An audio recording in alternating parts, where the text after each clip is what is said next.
Dobrý deň, vítam vás pri obrazovkách. Dovoľte, aby som privítala našich dnešných hostí, s ktorými sa budeme rozprávať o ranách, o ťažko hojacich ranách a o spôsobe ich liečby. Pretože existuje jedna veľmi špeciálna liečba rán, chronických rán, ťažko hojacich sa rán, o ktorej sa dnes dozviete oveľa viac, ako by ste sa možno niekde dočítali. Dovoľte, aby som privítala dnešných našich hostí. Prvú predstavím dámu, pani doktorku Lídiu Verešovú, ktorá je kožnou lekárkou. Dobrý večer. Ďalej tu vítam pána riaditeľa Piešťanskej nemocnice, ktorý je zároveň aj primárom ortopédie v nemocnici, pána doktora Štefana Kóňu. Dobrý deň, prajem. A do tretice tu vítam aj doktora Atilu Babica, ktorý je lekárom na ortopédii v nemocnici. Ako som sa dozvedela, 5 mesiacov. Mám pravdu? Áno, dobrý večer, prajem. Dobrý deň, dobrý večer. Záleží od toho, kedy si nás diváci pozrú. A začneme rozprávať o tom, čo to vlastne rana je a ako vzniká. Pani doktorka, vy by ste nám mohli povedať o tom, čo to vlastne rana je. Možno ľudia si to vedia predstaviť. Každý z nás už mal nejakú ranu. Takže čo to rana je? Ranu môžeme definovať ako kožnú eflorescenciu, ktorá vzniká rozídením kontinuity kože, integrity kože. Rany ako také delíme na akutné a chronické. Akutné sú také, ktoré sa zhoja do 6 týždňov a tie, ktoré sa nehoja ani po 6 týždňov, už radíme medzi rany chronické. Čo sa týka etiológie alebo príčin vzniku rán, tak 90% tvorí skupina, kde príčinou sú príčiny venózne alebo stázické, môžeme povedať. 10% tvoria príčiny ischemické a iné. Tak niečo si povieme o tom, čo sú to venózne rany. Príčinou vzniku venóznych rán je zvyčajne chronická žilová nedostatočnosť. Ďalej to môže byť syndrom posttrombotický a postflebitický. No to sú také odbornejšie názvy. Ja to trošku vysvetlím. Chronická žilová nedostatočnosť vzniká u ľudí, u ktorých proste, alebo príčinou, dá sa povedať nie, rany, ktoré vznikajú na tomto podklade, vznikajú v teréne, ktorý sa nazýva varikózny syndrom. Ide o to, že u ľudí s takýmito ranami je predovšetkým porušená funkcia žil a venózneho návratu z dolných končatín smerom nahor. Čiže žily ako také sú menej cenné, treba sú tam varixy, sú rozšírené, môžu byť primárne alebo sekundárne rozšírené. Primárne vznikajú vtedy, keď dochádza k nejakému primárnemu poškodeniu väziva alebo nedostatočnosti väziva a vtedy sa rozširujú tieto žily, čiže návrat nie je taký, ako by mal byť. Žily majú aj určité spojky, ktoré spôsobujú, že krv oteká z podkožia a kože dolných končatín smerom nahor a už sa nevracia, čiže nedochádza k refluxu. Keď tam je ale práve táto žilová nedostatočnosť, tak dochádza k tomuto refluxu, dochádza k návratu a krv zostáva v dolných končatinách, následkom čoho vznikajú ďalšie zmeny ako jednak vzniká opuch, to je primárny moment, teda ako opuch, čiže stáza, preto hovorím o stazických ranách. Tento opuch zvyčajne je v dolných častiach predkolení, jeho takou nepríjemnou vlastnosťou je, že dosť svrbí. Ľudia sa škrabu a vlastne týmto škrabaním dochádza k porušeniu integrity, teda celistvosti kože a keď sa už naruší ten kožný kryt, tak potom sa tá rana prehlbuje a vznikajú tzv. Ulkusy. Okrem toho, že teda keď stojí tá krv, že vzniká opuch, dochádza aj k prestupu, teda zvyšuje sa tlak, dochádza k prestupu aj krvných elementov do podkožia, čo sa prejavuje rôznymi zmenami pigmentácie. Je to najskôr také lividno-fialové sfarbenie, neskôr je to sfarbenie až také hnedasté. Toto je už trvalé. Tým, že je tu zvýšený tlak z toho, že tá krv tam stojí, tak dochádza aj k zápalu podkožia, tzv. Hypodermitidám. A tieto zápaly spôsobujú, že podkožie sa úplne zväzľovatie, stáva sa tuhým, prknovitým.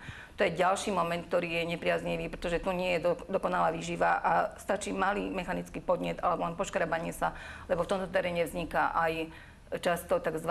Hovoríme tomu varikózny alebo mikrobiálny ekzém a škrabaním vlastne sa poruší celistvosť kože a následne môžu vznikať defekty, prehlbovať sa defekty. Čiže toto som hovorila o varikóznom syndróme, ktorý je podkladom vzniku týchto defektov venóznych ulkusov.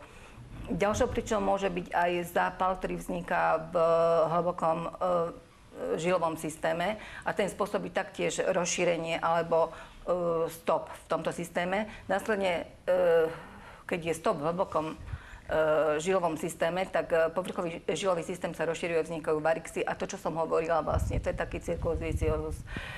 Toto by boli v podstate venózne ulkusy.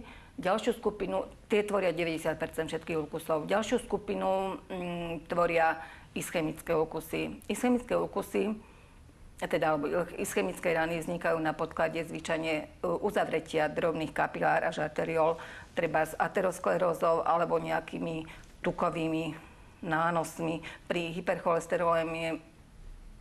hypercholesterolémii a ďalej to môže byť rôzne, teda uzatvorenie týchto drobných arterií môžu spôsobiť aj ďalšie príčiny, napríklad rôzne vaskulity, teda zápaly žil, ktorí uzatvoria drobné kapilárky, čiže nedochádza opäť k výživu toho tkaniva, opäť dochádza k väzivovateniu, k ischémii teda daného miesta, kde došlo k tomuto procesu a na tomto mieste nie je problém, aby opäť nejaká malá trauma, teda malé poranenie alebo nejaký exémik spôsobil vznik rany.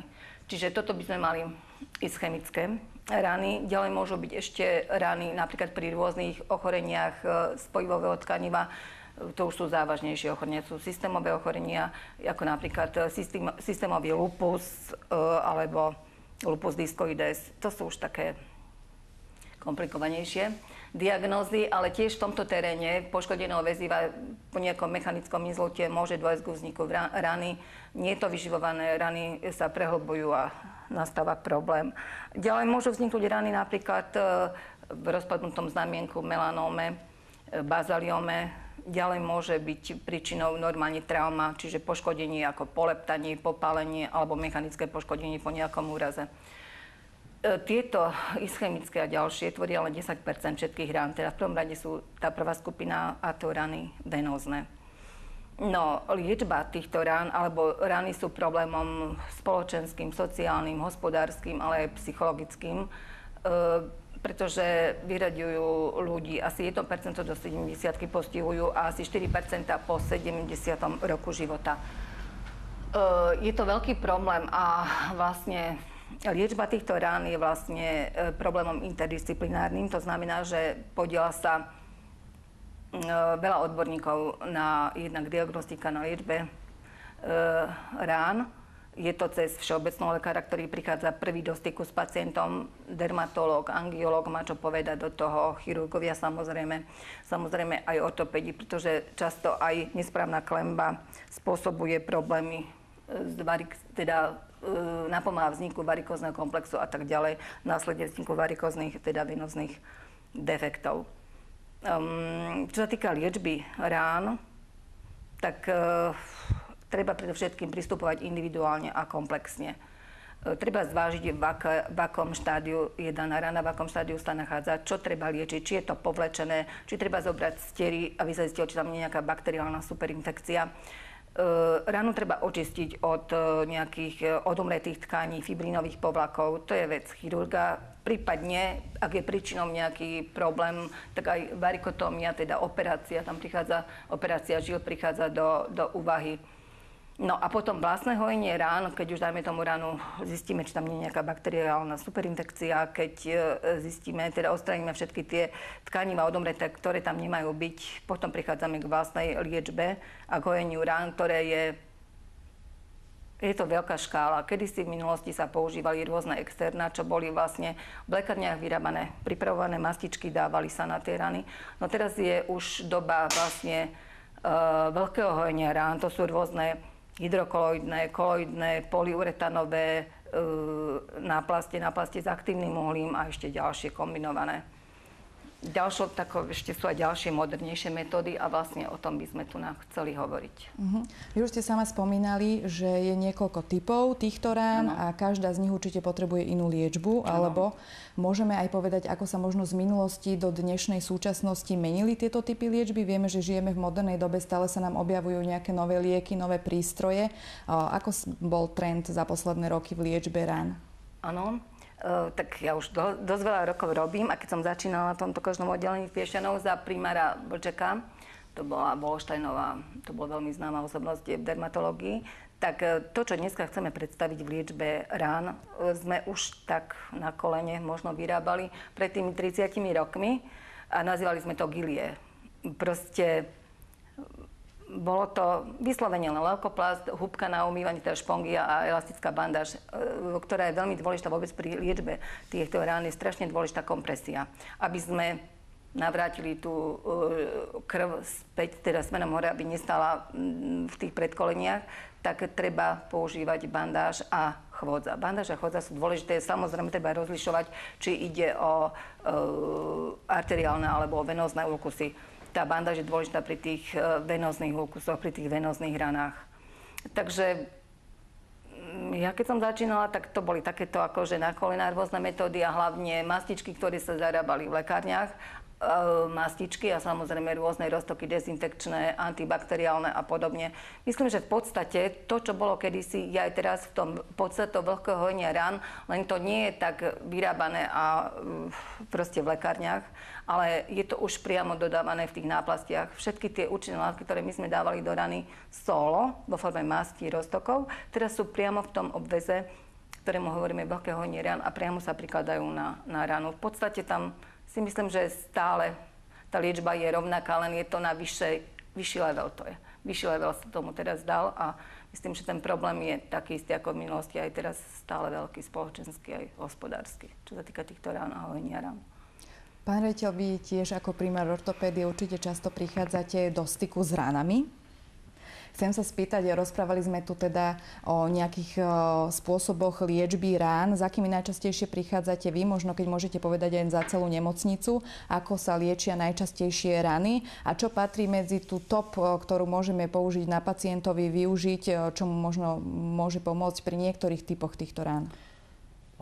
Keď som začínal ešte pracovať, som robil ešte v Trenčíne na chirurgickom oddelení, takže tam tých rán bolo podstatne viacej a široké spektrum, pretože tie rany naozaj vyžadujú individuálny prístup a naozaj s tým pacientom sa treba mať dostatok času a hrať sa s ním, pretože nie je každá metóda na každého pacienta vhodná. Ako to pani doktorka povedala, každá rana je individuálna a čo je také, že hlavne vyžaduje veľmi veľa času. A to my chirurgovia naozaj my radi operujeme a potom dodávame, snažíme sa dodávať tým obvodným lekárom alebo špecialistom, to znamená kožným lekárom, do tých starostlivostí a keď treba tú ránu nejakým spôsobom chirurgicky ošetriť, tak samozrejme nastupujeme my, aby sme im trošku pomohli v tomto ošetrovaní.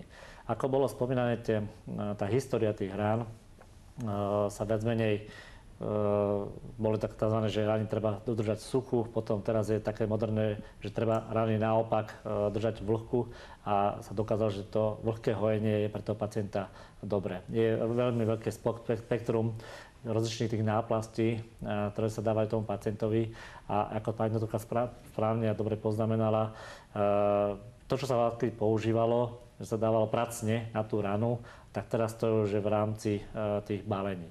Je to aj kvôli tomu, že je snaha toho pacienta liečiť ambulantne, či už si vlastne po poučení toho pacienta, že si to sám dáva na tú ranu, alebo vo forme tých, že ADOSky, to znamená, že agentúry proste prídu a toho pacienta ošetria. A preto aj bolo tak vymyslené, aby tie náplastie boli čo najjednoduchšie a samozrejme, aby to bolo také už sofistikované, že tam ten pacient to, čo tam potrebuje, aby dostal na tú ranu a potom už chodí na nejaké tie kontroly tomu kožnému lekárovi alebo následne tomu chirurgovi. Čiže my sme sa snažili, som tie rany videl veľmi veľa na tej chirurgii. Samozrejme, už keď som začal robiť na traumatológii alebo ortopédii, tam tie rany sú už u nás pre nás také špecifickejšie. To znamená hlavne, čo sa týka tých úrazových stavov, respektívne po úrazovi, keď náhodou niektorá rana zhnysá a treba to riešiť. Keď som už robil potom samozrejme v Nitre, vo fakultnej nemocnici, tak na tie rany stále tak nejakým spôsobom trošku priťahovali, pretože bolo to o tom hraní a to ja mám, keď sa hovorí rád, že pacient príde a treba to skúšať, tak sme zaviedli túto metódu, keď som robil v Nemecku, tak som to tam trošku obkúkal a sme to zaviedli do Nitry a následne sme chceli túto metódu, aby sa to používalo aj tuto v Piešťanoch. O ktorej metóde budeme samozrejme ešte rozprávať. Ja sa teda toho času v Piešťanoch, hlavne čo týka úrazov, pretože úraz, keď príde k vám nejaká zlomenina, otvorená zlomenina alebo väčšia rana, tak treba tú ranu, ako sme spomínali, ošetriť, vypláchnuť, urobiť dôkladné ošetrenie, aby následne z tej rany, ktorá je kvázi potenciálne infekčná, urobili sme aseptickú ranu, to znamená ranu zbavenú tých choroboplodných zárodkov a následne, aby sme to proste tú ranu ošetrili. Keďže máme tu možnosť dávať túto metódu v nemocnici a nám ju poisťovne preplácajú, tak sme ju samozrejme vyskúšali a je dobrá. Je výhodná aj v tom, že pacient nemusí byť každý deň prevezovaný. Čiže pacientovi sa to proste, keď po dôkladnom ošetrení rany, tak sa vlastne táto metóda sa dá, tie náplasty sa dajú. Ten prvý prevez je druhý, tretí deň a niekedy, samozrejme, už keď sa prevezuje teda druhýkrát, tak býva 5 až 7 dní ten prevez. Čiže tie prevezy sú menej časté. Samozrejme je to aj to dobré, že pacient nie je tak traumatizovaný. Pacient si to dokonca ten prístrojček môže nosiť so sebou, pokiaľ je schopný samozrejme schôdze. Pokiaľ nie, tak, alebo je to väčšia rana, tak je na lôžku. Je samozrejme každé niečo nové, je finančne veľmi náročné. Tie cenové relácie sa pohybujú niekoľko 100 eurách, ale zase treba si zrátať, že keď sa človek, alebo je to tak môj názor, keď človek zainvestuje z počiatku, tak sa to nám to vráti, že doba liečby je mnoho kratšia a návrat do zamestnania je rýchlejší. Ono to majú proste na západe presne zrátané, čo ktorá metóda, čo stojí a jednoducho si to vyrátali, že keď sa zainvestuje nielen do tých nových materiálov, ale zainvestuje sa do vzdelávania tých sestier a tých lekárov, ktorí to budú dávať, áno, alebo sa zainvestuje aj, že sa robia také semináre pre tých pacientov, pretože sú tie pacienti, ktorí sú chronickí, to znamená, že majú, poviem tak ľudovo podané, tie úkusy, tie vredy, predkolenia, to je proste ochorenie, ktoré je tým pacient celý život, áno, traumatizovaný.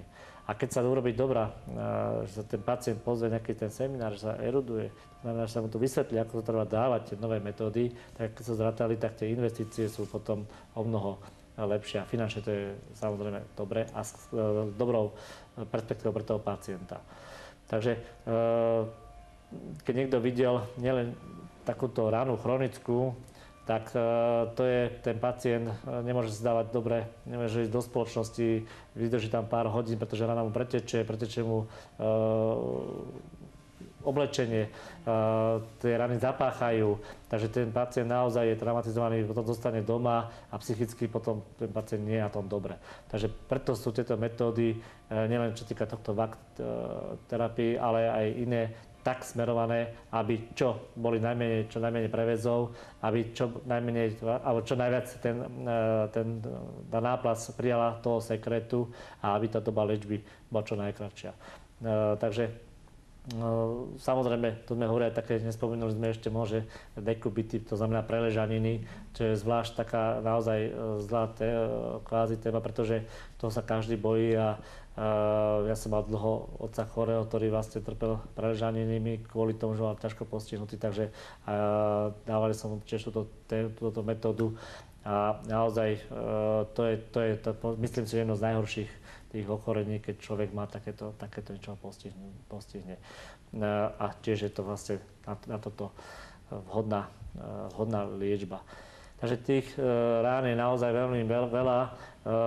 Podstatné je samozrejme to, aby ten pacient aby bol čo najrýchlejšie kvázi odliečený. To je to podstatné, myslím si. Vy už ste tu naznačili, že v nemocnici pracujete s určitou terapiou. Hlavnou hviezdou dnešnej diskusie je tento prístroj, ktorý si dnes budeme môcť aj vyskúšať alebo ukážete nám, ako funguje. Keby ste nám mohli povedať, ja som sa teda dočítala, aj keď som sa informovala, je to potlaková terapia. Áno, možno vy mi budete vedieť aj našim divákom lepšie povedať, v čom spočíva. aký je obsah tohto prístroja, čo tam všetko nájdeme a možno v čom najviac pomáha a v čom spočíva tá liečba týmto prístrojom alebo touto terapiou? Podstata tejto liečby je to, že vlastne je vytváraný podtlak, ktorá vytvára vlastne tento prístroj. Tých prístrojov na trhu je samozrejme strašne veľa. Každý prístroj má svoje plusy a mínusy, ale základ je toho vytváranie podtlaku. Ten podtlak môže byť robený tzv. Kontinuálny, to znamená, že je stále odsávanie toho sekretu z rany, alebo môže byť tzv. Intermitentný, to znamená prerušovaný. Každý má svoje výhody, nevýhody. My ten kontinuálny dávame hlavne z počiatku, keď dávame prvé 3-4 prevezy realizujeme, respektíve sú to veľké rany, ktoré majú veľkú sekreciu. A už keď potrebuje toho pacienta iba dohojiť, tak tedy dávame tzv.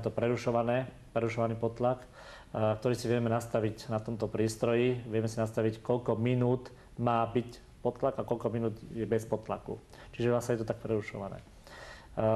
Zároveň druhá výhoda tohto prístroja je tá, že vieme si navodiť silu toho podtlaku, ktorá závisí od tlaku pacienta.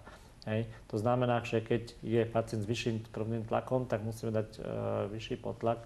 Samozrejme závisí aj v ktorej lokalite je táto rana, pretože iné je, keď má pacient ranu na predkolení, iné je, keď bývajú napríklad po brušných operáciách.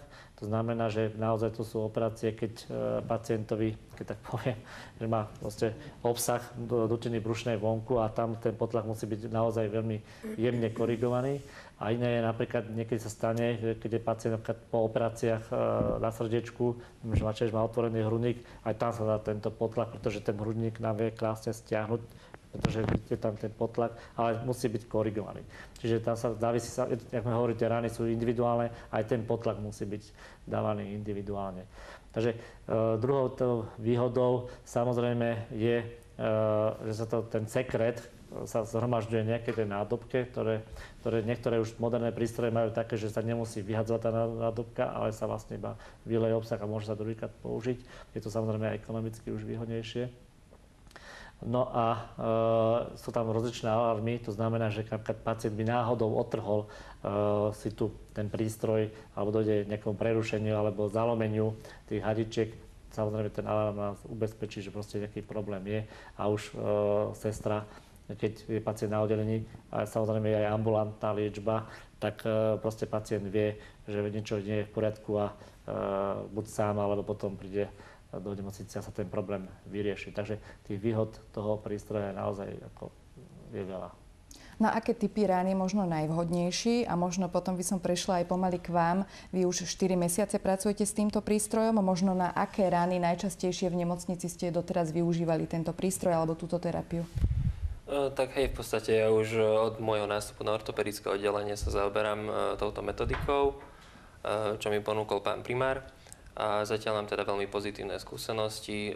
Na našom oddelení, keďže sme aj zároveň aj traumatologické oddelenie, sa najčastejšie vyskytujú dehiscencie rán, to znamená rozostúpené rany po operáciách, neshojené a tam je teda veľmi výhodné použitie tejto metodiky. Možno koľko pacientov ste ošetrili alebo liečili touto terapiou za to 4-mesačné obdobie, kedy pracujete s ňou? Tak ja som tých pacientov mal približne tých 5. A v podstate používame prístroje od firmy MedSynthesis, ktoré sú teda veľmi jednoduché na ovládanie a ponúkajú 2 typy prístrojov. Jeden vidíme tu, ktorý je s väčším kanistrom, ponúkajú aj jeden menší, ktorý je prenosný na dotykové ovládanie, takže ozaj veľmi jednoduché ovládanie. Pacienti si to tiež pochvaľujú a teda čo ja som videl, tie rany sa hoja ozaj rýchlo a v podstate to ponúka samé výhody. Pán riaditeľ, koľko takýchto prístrojov možno v nemocnici máte? A tuto kolega spomínal, že sú 2 typy. Či to tiež tak odlišujete a pre koho je ktorý typ toho prístroju najvhodnejší? Tých prístrojov samozrejme nám vždy tá firma požičia, pretože ten prístroj mať je finančne dosť náročné. Takže my ten prístroj máme zapožičané od firmy. Takže ako náhle príde pacient komplikovaný, tak vie firma ten prístroj doniesť a my ho už tomu pacientovi naložíme. Samozrejme, vždy máme jeden prístroj v zálohe, keby došlo niečo akutné v službách alebo tak ďalej, tak ten prístroj sa nakladá. Je to hlavne pri tých otvorených zlomeninách, kde jednoducho to tkanivo nemôžeme my a priori primárne uzavrieť, tak ten prístroj sa tam jednoducho, tá pena sa tam naloží a my vlastne máme zaručené to, že nedochádza k sekundárnej kontaminácii. Takže to máme vlastne týmto spôsobom. Jak som spomínal, tie väčšie prístroje sú pacientov, ktorí majú väčšie rany, sú pripútaní na to lôžko a ten menší je to také u pacientov, ktorí majú malé rany, sú mobilnejší alebo eventuálne ich liečíme ambulantne.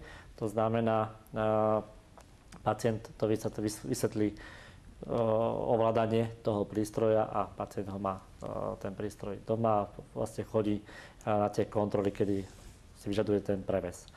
Vždy je samozrejme dôležité dobré naloženie toho prístroja a jednoducho ja som sa tiež snažil zaučiť mladých kolegov, pretože je toho naozaj ten preves trošku spočiatku dlhšie trvá, dajme tomu to zvládnutie toho prevezu nie je jednoduchá záležitosť. Tam je určitý sled krokov, ktorý musí byť zrealizovaný, pretože ako náhle urobíte chybu, tak sa vám to vypostí a jednoducho to nebude fungovať.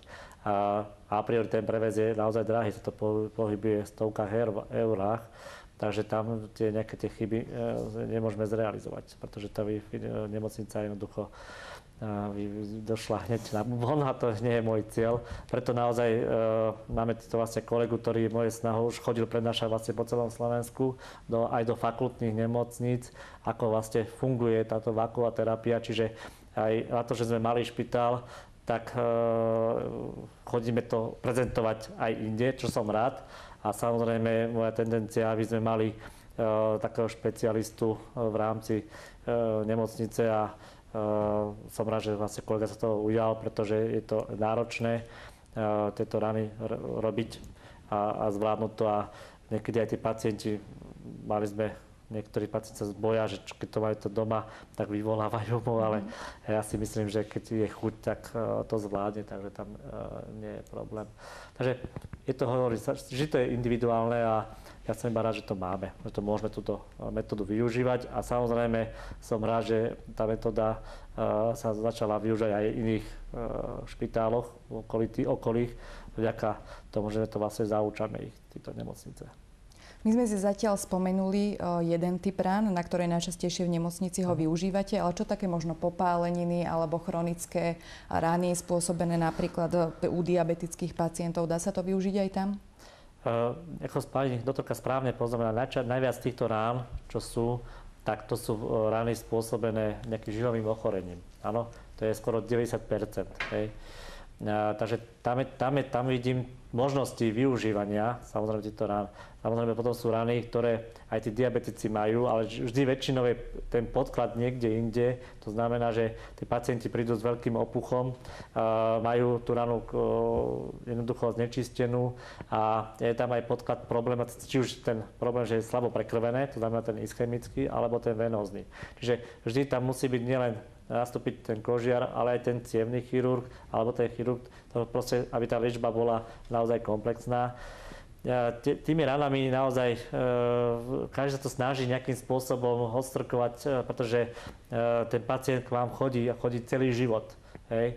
Pretože niekedy vy mu tú ranu zahojíte, ale príde proste pacient urobiť nejakú dietnú chybu, ako bolo spomínané, zvýši sa mu cukrovka, dekompenzuje sa mu, on sa niekde poraní, nevšimne si to, pretože on necíti jednoducho, on má odumreté tie nervy na tej periférii a niekde skočí na kamien, čo urobí sa mu malá rana, ktorú sa ho nevšimne. Sú to starší aj pacienti, ktorí aj slabo vidia a z malej ránky behom pár dní je veľká rana a zase sme tam, kde sme boli. A zase vyhľada toho doktora, ktorému chodil a zase sa treba to liečiť. Takže tie maličké ránky naozaj sa opakujú a sú to rozličné spôsoby. Takže či už sú to tie vredy predkolenia, na hociakom podklade, jednoducho ten pacient musí byť liečený a bohužiaľ sú to pacienti, ktorí sú v tom smere takí chudáci, pretože chodia celý život. Ale môžu sa aj títo pacienti liečiť touto terapiou a týmto prístrojom. Vy ste spomínali, že túto pán doktor chodí aj prednášať už ohľadom možno fungovania tohto prístroja a možnosti jeho využitia. Keď chodíte možno aj na rôzne kongresy alebo rozprávate sa s inými lekármi, čo ich najčastejšie zaujíma, keď rozprávate práve o tejto terapii? Tak ja prednášam tento prístroj aj z toho dôvodu, lebo sa jedná o instilačný prístroj, ktorého je teda na Slovensku ešte málo. To znamená, že ponúka funkciu instilácie. To znamená, že sa dajú vstrekovať určité roztoky do tej rany bez toho, že by sa tá rana musela odbalovať. Táto metodika je ešte na Slovensku nová, práve vo fáze zavedenia. A zaujímajú sa väčšinou hlavne teda, aké roztoky sa teda dajú instilovať do toho prístroja. Jedná sa teda o riedený betadín, ktorý je teda bežne dostupný aj v lekárniach. Ten sa riedí s fyziologickým roztokom v určitom pomere, alebo aj takisto podľa kultivácie, podľa prítomnosti tej danej baktérie v tej rane, ktorá sa vykultivuje, sa zistí citlivosť na antibiotika, ktorá sa takisto dá instilovať do tej rany, respektíve aj iné dezinfekčné prípravky, Prontosan a podobne. Kým to my pre divákov budeme improvizovať operáciu, tak sa vás pýtam možno, ako to prebieha teda. Pacient má ranu, teda ide na to nejaká, keď som to dobre pochopila, špongia alebo nejaký... V prvom rade sa musí tá rana očistiť. Keď sú aj nejaké odumreté tkanivá v tej rane, tak to sa najprv chirurgicky musí odstrániť. To sa volá chirurgický debridement alebo nekrektómia. Čiže okraje rany sa oživia, očistí sa chirurgicky a potom sa musí dôkladne dezinfekčným roztokom umyť tá rana. Neskôr sa tá špongia polyuretánová vystrihne presne na ten daný tvar tej rany, keďže tá polyuretánová špongia môže macerovať tú kožu zdravú pri dlhšej aplikácii toho potlaku. Takže tá špongia musí mať presne tvar tej rany. Neskôr sa to obalí takou adhezívnou fóliou, ktorá nám vytvorí uzavretý systém. To znamená, že zvonka sa tam už nejaká špinka nedostane, sa to nekontaminuje. A v podstate na celú tú špongiu sa priloží ešte ďalší taký adhezívny terčík, z ktorej vedie hadička priamo do prístroja, kde sa potom odsáva obsah tej rany. Ako dlho to musí mať pacient možno na tej rane? Či sú to možno minúty, hodiny, alebo vy ste spomínali, že aj domov môže ísť s týmto prístrojom? Spočiatku vždy proste sa mi to oplatilo, že ten prvý preväz je druhý, tretí deň. Závisí, ako tá rana je, ako vyzerá, ako je kontaminovaná, aké sú tam baktérie, pretože keď tam je naozaj tých baktérií veľmi veľa, vo veľkom množstve, tak sa to bojíme. Takže prevezeme druhý, tretí deň. Následne, čo je výhoda, že vlastne bereme kultiváciu priamo z tej peny. To znamená, že ten sekret, ktorý niekedy pacient môže mať za jeden deň aj pol litra z tej rany, takže vlastne ten sekret prejde cez tú špongiu a my z tej špongie potom už odoberáme kultiváciu, takže vieme presne, čo sa tam nachádza. No a dávame antibiotika, keď je pacient hospitalizovaný vo forme infúzií, keď je samozrejme ambulantne vo forme tabletiek. A tie prevezy už sa prispôsobujeme. Ale bývajú 5 až 7 dní to pacient má. Nikdy to, samozrejme, niekedy sa nám stane, keď je pacient nekľudný na oddelení, ale tak sa to môže strhnúť, tak ten prevez sa musí potom samozrejme skrátiť a sa znova zrealizuje. Stávalo sa nám to, jasné, sa to bude stávať, ale bohužiaľ takéto je. Čo som ešte spomínal, kolega zabudol, keď sa pýtali, že čo sú najčastejšie otázky, takže najčastejšia otázka je aj tá ekonomická. A vlastne čo to vlastne stojí, ten jeden preväz, táto cena sa samozrejme mení, ak sú kategorizácie tých poisťovní. Teraz si sa mi zdá, že si hovorili okolo tých 200 €? Tak, no, 180 to je, hej. No, čiže ten jeden samotný preväz, keď človek nerátame ako prácu lekára, sestry, ale keď to je preväz 200 €, to sú, máme sa hovoriť túto firmu, sú firmy, ktoré sú moc drahšie a nemajú také výhody, ako máme tento prístroj. No takže to je na staré koruny 6 000 korún, čo je dosť veľa. Hej, keď si človek vezme, že keď sme začínali, dali sme na tú ranu nejakú tú masičku, ktorá sa zarobila v lekárni a stalo to pár korún. Hej. A samozrejme zase pacient sa mu tam musel dávať gázové štvorce, ktoré sa museli niekedy 2-3 krát denne meniť. Ale nerátali sme nikdy to, že ten pacient si jednoducho špinil to spodné prádlo alebo oblečenie. A samozrejme nerátali sme aj to, že ten pacient nemohol ísť do spoločnosti, bol limitovaný, bol doma a jednoducho treba aj toto rátať. Takže áno, tá investícia je dosť finančne náročná, tohto, ale keď to človek berie komplexne, to znamená, že sa skráti vám doba liečby a pacient má vynikajúci komfort a samozrejme aj ten lekár, že nemusí robiť jednodenne ten preves, tak de facto tá liečba je lacná. Výhodou toho, a to som rád, že niekedy, keď som začal túto metódu robiť, tak jednoducho bolo to na vrúb nemocnici. Áno, že nemocnica proste mala svoj nejaký ten budget a to platilo, ale teraz, chvála Bohu, aj tie poisťovne si to zrátali, že jednoducho je to ekonomickejšie, lacnejšie a aj my sme patríme medzi tými nemocnicami, ktorí máme ten poisťovne, tie peniažky nám dávajú na toho pacienta, čiže poisťovňa nám to prepláca. Takže vlastne tú nemocnicu, a čo je pre mňa ako riaditeľa dôležité, že to nestojí zase nič. Takže to je to. Pacient sa rýchlejšie liečí a je menšia doba hospitalizácie, takže je to výhoda. V konečnom dôsledku z toho finančného hľadiska je to výhodnejšie aj preto, lebo štatisticky je dokázané, že počet tých chirurgických debridement-ov sa výrazne znížil po používaní toho prístroja. Presne na to finančné hľadisko som sa vás chcela spýtať, pretože je jasné, že to je istý druh, ktorý niečo stojí. Aj vy ste to teda povedali, možno, že finančne ste to nejako vyčíslili. Nemusí si pacient, to je dôležité povedať pre vás ako pre riaditeľa, je samozrejme dôležité vedieť, že nemocnicu to nebude stať veľa, ale pre pacienta treba vedieť, nemusí si priplácať za žiadnu nadštandardnú starostlivosť, za žiadny nadštandardný zákrok, proste prepláca to poisťovňa. Pacienta ani nemocnicu to v podstate nič nestojí, áno? Presne tak, ako toho času, dúfam, že poisťovne budú to ďalej pokračovať. Proste pacienta to nestojí nič. Ale zase hovorím, nie je všetko iba o tých peniazoch, áno, ale je to o tom, že aj ten pacient mal ten komfort. Hej. Takže to je to najdôležitejšie, si myslím. A samozrejme aj ten pacient, keď sa skracujú, že nechodí tak často tomu lekáru na tie prevezy, lebo môže doktorka ešte aj teraz, niektoré rany vyžadujú dennodenné prevezy a keď aj tých kožných lekárov je veľmi málo a zrušilo sa veľmi veľa kožných oddelení, keď si vezmete, že niektoré fakultné nemocnice už nemajú kožné oddelenia a ten pacient napríklad kvôli nejakým ranám musí ísť mimo svojho bydliska, aby bol vlastne ošetrený. Tak to je problém, pretože je mimo rodiny, mimo toho svojho zázemia a jednoducho tu sú problémy, ako hovoríte, pacienti chodia dennodenne na tú ambulanciu. Chodia, ale teraz dosť vypomáhajú aj do služby, ktoré chodia a robia návštevnú službu a ošetrujú. To veľmi pomáha, lebo skutočne tá mobilita tých pacientov niekedy je zlá. Takže je to problém. Zaťažuje rodinu, nemá kto doviesť pacienta, oni sú imobilní, no je to veľký problém. Ale keďže je lepšie raz vidieť, ako 100-krát počuť, tak my si tu teraz budeme improvizovať jednu takú operáciu. Takže teraz určite naši diváci sa nemôžu dočkať toho, kedy to uvidia. A priznám sa, že ani ja sa nemôžem toho dočkať, kedy to už konečne uvidím v praxi. Takže nech sa páči, teraz urobíme ukážku, ako funguje tento prístroj na ranách. Máme tu ukážku toho, ako vyzerá samotná pena. Keď sme hovorili, že každý pacient je individuálny, aj firma nám dala na poskytnutie viacero druhov pien, ktoré sa nakladajú priamo na ranu. Samozrejme máme 3 veľkosti, ako vidíte najväčšiu XL, medium, čiže keď je rana menšia a úplne na také už dolečenie, kde je pena menšia. Samozrejme, čo je výhoda, cena týchto balení je rovnaká. To znamená, že či použijeme veľkú alebo malú, to je jedno.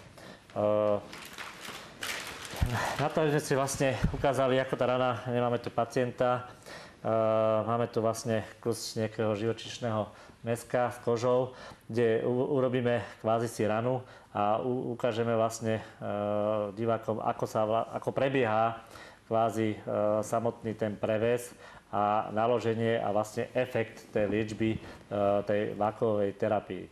To znamená, že utvoríme si umelo nejakú tú ranu, porušíme kontinuitu kože, to znamená, urobíme defekt na tej koži, ktorý sa budeme snažiť samozrejme tou liečbou nejakým spôsobom zaceliť.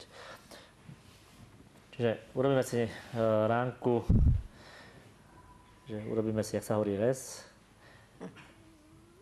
Čiže urobíme si tú ranu, ktorú sme si už trošku predpripravili, čiže vlastne odstraníme kožný kryt a urobila sa nám vlastne rana v oblasti kože.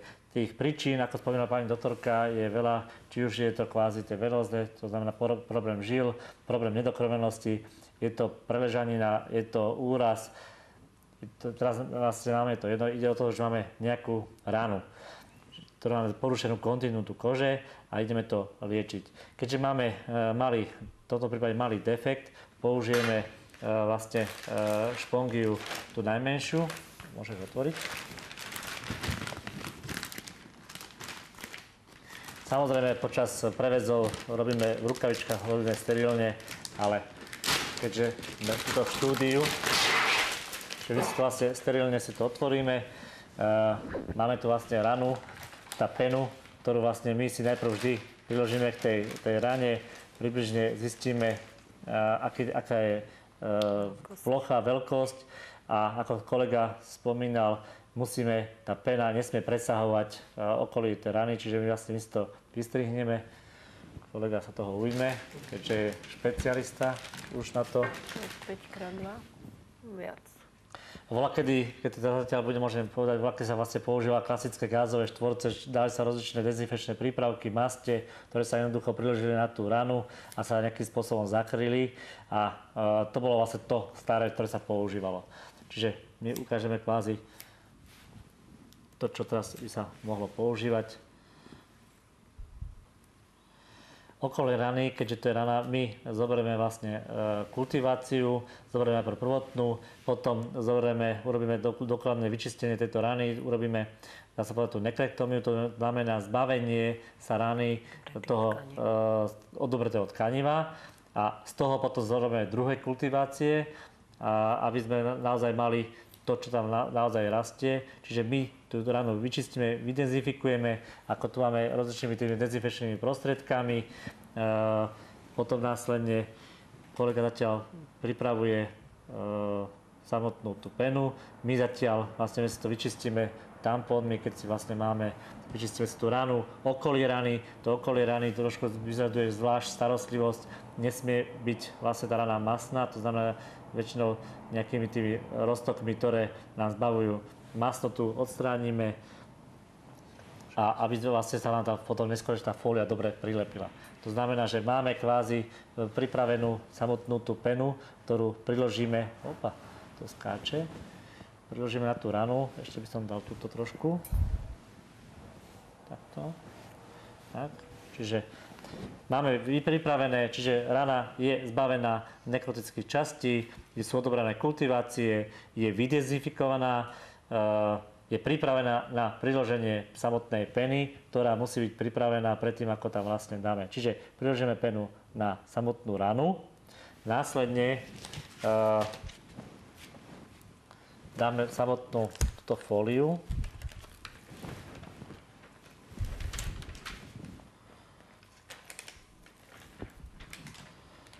Takto. Takto. Čiže vlastne priložíme fóliu na ranu. To je trošku komplikované, musíme ešte... Vidím toto? Jedna...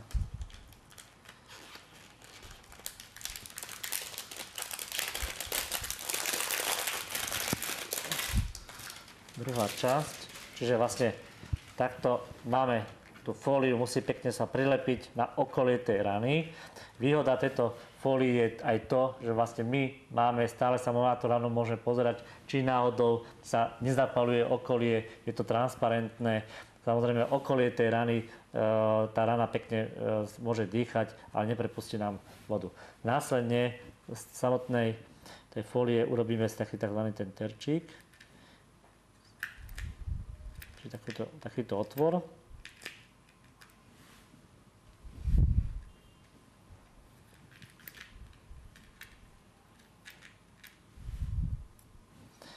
Dobre, priloženie samotného terčíka.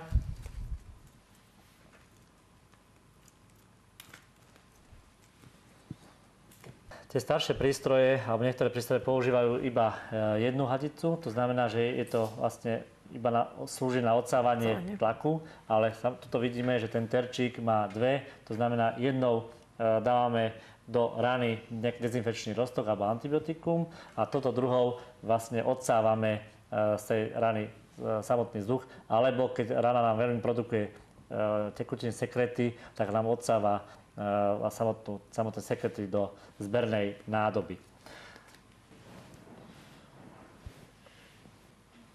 Čiže zase to pekne nalepíme. Musíme dávať pozor, aby do toho otvoru smeroval samotný terčík. Tuto vlastne zase podlepíme to.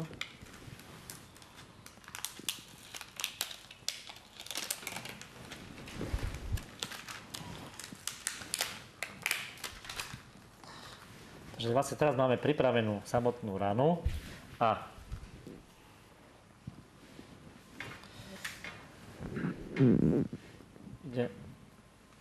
dáš to? Umiestnené na samotný prístroj. Toto môžeme dať zatiaľ preč. Takto. Dobre. Čiže...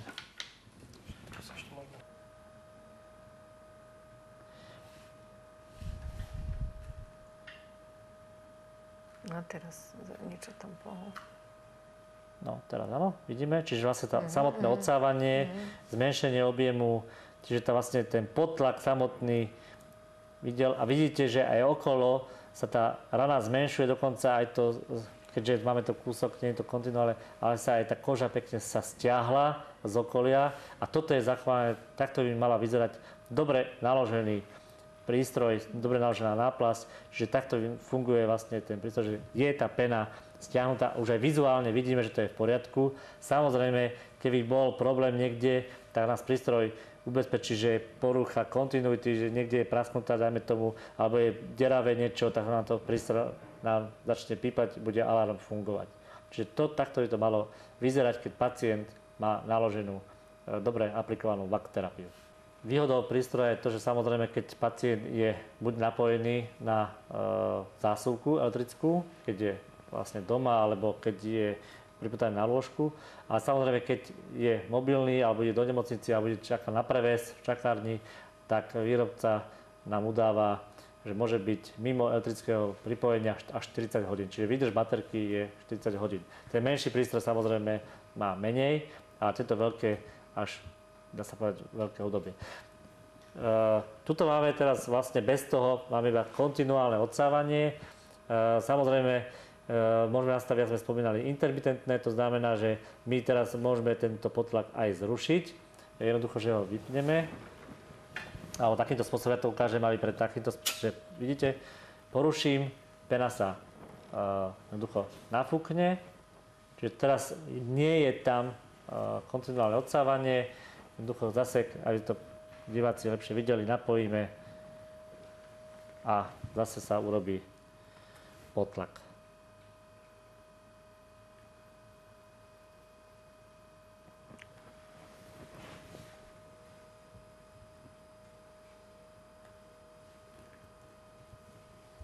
No. Tak. Teraz by sme si mohli vyskúšať to, čo je vlastne výnimočné, toto, že vlastne môžeme priamo aplikovať, keď sú rany, ktoré sú zapálené, je tam veľmi veľa baktérií, môžeme aplikovať do rany roztoky. To znamená, že máme tu vlastne dve hadičky, ktoré na to slúžia. Čiže vlastne do rany aplikujeme dezinfekčný roztok. Môžeme to pustiť? Vyhni, prosím ťa. Takže vlastne aplikujeme do rany roztok. Tuto vlastne pôsobí a následne sa zase odsáva daný roztok do prístroja, do kanistru. Takže tak. Čiže vidíme, tuto išla vlastne vodička a pekne zase z druhej nám to krásne tú dezinfekčnú látku odsáva a za chvíľku uvidíme látku v kanistri, ktorá sa vlastne tu hromažďuje. Ako vidíte, tu je to už. Čiže ten prístroj a možnosti liečby sú naozaj viaceré. Vyskúšame teraz, keby sa náhodou niečo stalo, to znamená, že by bol zrušený potlak, to znamená, že náhodou sa môže stať, že pacient si to vytrhne, alebo nejakým iným nedopatrením dojde k narušeniu toho väzu. To To znamená, my to urobíme simultánne, to znamená, že zrušíme podtlak a prístroj by nám mal signalizovať zrušenie podtlaku. Samozrejme, dá sa tam nastaviť aj hlasitosť toho alarmu, ale viac menej toto nám stačí o to, že signalizuje, aj na displeji napíše, že čo by mohol byť, aký problém. Niekedy býva zalomená hadička, niekedy naozaj býva vytrhnutie. Niekedy samozrejme, keď je veľmi veľa sekretúrov, pacienti, ktorí majú veľkú produkciu rany, im veľa produkujú, to znamená, že majú aj za celý deň pol litra, tak tiež vlastne, aby sa nepokázila alebo neodsala tekutina do prístroja, tak to vie jednoducho signalizovať. Čiže teraz kolega sa zrušil, ale zase skúsime navodiť, že máme podtlak dobrý. Takže zase sa nám to pekne stiahne a podtlak je funkčný. To bolo naozaj veľmi zaujímavé. My sme si ukázali možno, na aký typ rany je toto ošetrenie alebo táto terapia vhodná. Existujú určite ale aj typy rán, na ktoré absolútne nie je vhodná alebo menej vhodná. Môžeme si niečo povedať aj o nich? Treba vždy samozrejme dávať pozor, na čo sa nachádza na spodine rany. Vždy, keď sa náhodou by tam bola priamo cieva, alebo nervy, tak musia byť chránené, pretože keby bola poškodené cieva a by sme tam dali kontinuálne odsávanie, tak jednoducho toho pacienta vysajeme vodopodanie z krvi. Takže to tam musíme dávať pozor. Sú rozličné metódy, akým spôsobom. My tam dávame mastný tyl, ktorý vlastne urobí takú medzibariéru, a tým pádom je chránené. Ďalšie samozrejme kontraindikácia, kedy nesmieme alebo musíme obozretní, keď sú naozaj ťažko hojace sa rany, a napriek týmto moderným liečbám sa nehoja, tak sa musí urobiť aj histológia, pretože na to by povedala pani doktorka, že ktoré sú, aby sme boli obozretní. No nie, každá chronická rana má to riziko, že môže v nej dôjsť k bujneniu nejakému malignému. Môže tam vzniknúť v tej rane chronickej, ako v každom niečom, čo dlho trvá, buď bazaliom alebo spinaliom, čo už je ďalšia komplikácia. Takže vtedy sa robí tá histológia.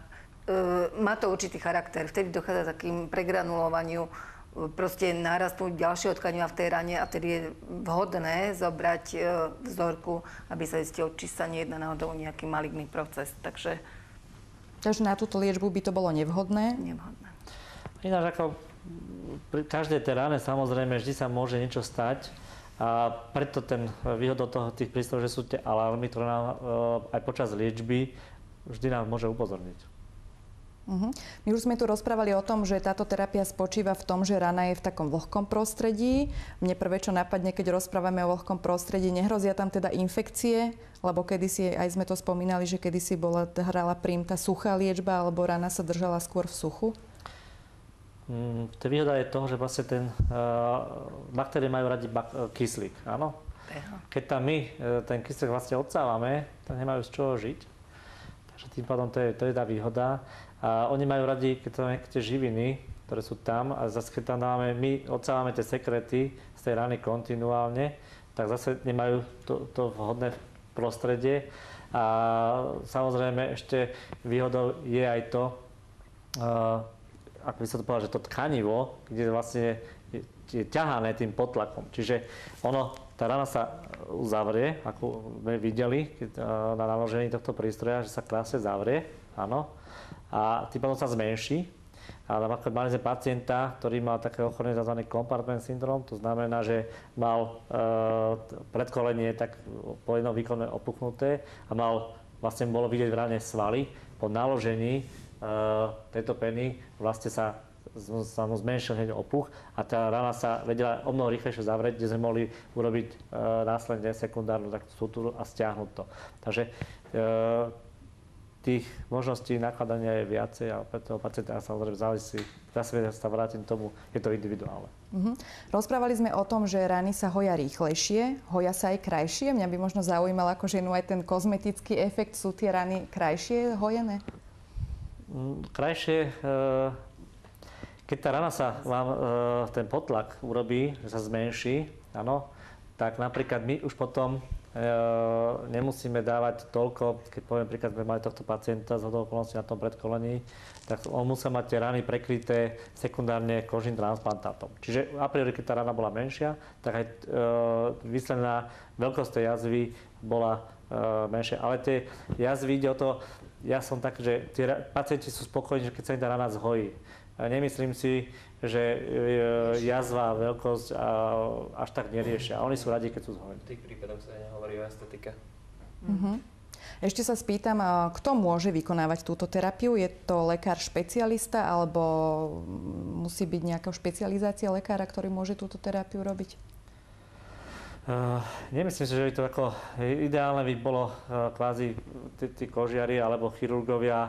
To je o tom, dohodnúť sa nejakým spôsobom, kto to bude robiť. Samozrejme, vždy je lepšie, keď je niekto určený na oddelení, že sa tým ranám bude venovať. Preto som vyčlenil kolegu, ktorý aby chodil na tie kongresy, aby sa vzdelal, pretože tá veda ide naozaj, tie výskumy idú dopredu. Ako sme napríklad boli iba prístroje boli také, ktoré nemali tú možnosť dávať počas tejto aplikácie dezinfekčné roztoky alebo priamo antibiotika. A táto novinka je prakticky na trhu pár mesiacov na Slovensku. Takže neviem, čo bude o pol roka. Takže naozaj to vzdelávanie je dôležité. Napríklad predtým, keď tak bereme branie kultivácií z rany. Bolo zaužívané, že kultivácia sa bere tak a na živné pôde iba 2-3 dní. My teraz jednoducho bereme z rán tak a sme poučili u nás na oddelení na mikrobiológii, že 14 dní sa musí vykonávať kultivácia, pretože sú niektoré baktérie, ktoré až po týchto 14 dňoch sa vám tam ukážu. Áno? Čiže to je zase taký nový pohľad toho, že tá dogma, ktorá tu bola, že však urobíme kultiváciu a po 2-3 dňoch odčítame, čo tam rastie a koniec, misky sa zahodili, nie. Jednoducho sa musia robiť aj takéto. Čiže treba kvázi takéto kontinuálne vzdelávanie, treba vyčleniť človeka, ktorý sa tomu bude venovať, pretože nie každý môže vedieť všetko. A ja som rád, keď sa tomu bude niekto venovať, ktorý bude mať trpezlivosť tým a ako majú kožiari, že tí pacienti dennodenne chodia. Ja budem rád, keď budem mať na oddelení jedného odborníka a verím tomu, že to bude doktor Babic. Teraz, keď to tak ľudia videli aj ako to prebiehalo, aj ako my o tom pozitívne rozprávame, určite všetci to budú chcieť na svoje rany. Čo majú robiť? Možno je jasné, že pacient, ktorý leží v nemocnici, tak vy teda poviete, či tá rana je vhodná, nie je vhodná, odporúčite mu tú terapiu.